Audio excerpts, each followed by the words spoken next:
പെട്ടെന്നിരുന്നപ്പോൾ വേഗം ഒരു പായസം കുടിക്കാൻ ഒരു മോഹം. അപ്പോൾ പെട്ടെന്ന് എന്ത് ചെയ്യാമെന്ന് വിചാരിച്ച് ക്യാരറ്റ് പായസം ഉണ്ടാക്കാമെന്ന് വെച്ചു. അപ്പോൾ എന്നെ ഷെയ്ൻ ഹെൽപ്പ് ചെയ്യാൻ വന്നിരിക്കുകയാണ്. ഷിയോണയും കൂട്ടത്തിലുണ്ട്.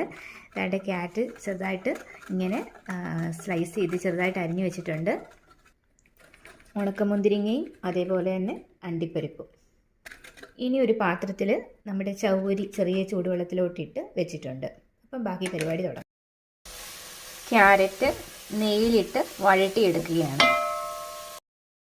ക്യാരറ്റ് വഴട്ടി വന്നപ്പോഴത്തേക്കും താണ്ടെ നമ്മൾ ചൗവരി ചേർത്തിട്ടുണ്ട്. ഇനി ചൗവരിയുമായിട്ട് ഒന്നുകൂടെ നന്നായിട്ട് വഴണ്ടി വരുമ്പം നമുക്ക് പാല് ചേർക്കാം. അപ്പോൾ ഇത് നന്നായിട്ട് വഴണ്ടിയിട്ടുണ്ട്. അപ്പോൾ നമുക്കിനി പാല് ചേർത്ത് കൊടുക്കാം. തിളപ്പിച്ച പാലാണ് ചേർക്കുന്നത്. പാല് ചേർത്ത് അണിനിപ്പം ഇങ്ങനെ ചൗവരിയൊക്കെ വെന്ത് കുറുകി വരുമ്പം കുറച്ചുകൂടെ പാലൊക്കെ ചേർത്തിട്ട് നമുക്ക് പിന്നീട് പഞ്ചസാര ചേർത്ത് കൊടുക്കാം. പായസം ഉണ്ടാക്കാമെന്ന് പറഞ്ഞ് എൻ്റെ കൂടെ കൂടിയ ഒരു താണ്ട് ഇവിടെ കളിയായി കണ്ടോ.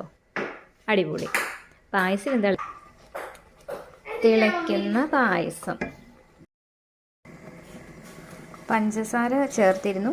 ഇനി ഞാൻ എൻ്റെ കയ്യിലുള്ള കണ്ടൻസ്ഡ് മിൽക്കും കൂടി ആഡ് ചെയ്യാമെന്ന് വിചാരിച്ചു. ഇതാണിപ്പം ഞാൻ ചേർക്കാൻ പോകുന്നത്. ഇനി നമുക്ക് പൊടിച്ച് വെച്ചിരിക്കുന്ന ഏലയ്ക്ക, വറുത്ത് വെച്ചിരിക്കുന്ന മുന്തിരിയും അതുപോലെ അണ്ടിപ്പരിപ്പൊക്കെ ഇട്ട് കൊടുക്കുക. അപ്പോൾ നമ്മുടെ പായസം റെഡി ആയിട്ടുണ്ട്. മധുരം നോക്കുക. നമ്മൾ മിൽക്ക് മെയ്ഡും കൂടി ചേർക്കുന്നത് കൊണ്ട് നമുക്ക് അതായത് മധുരം നോക്കിയിട്ട് വേണം ചേർക്കാൻ. അങ്ങനെ ആവി പറക്കുന്ന നമ്മുടെ ക്യാരറ്റ് പായസം റെഡി ആയിട്ടുണ്ട്. Thank you for watching. Thank you so much. Subscribe.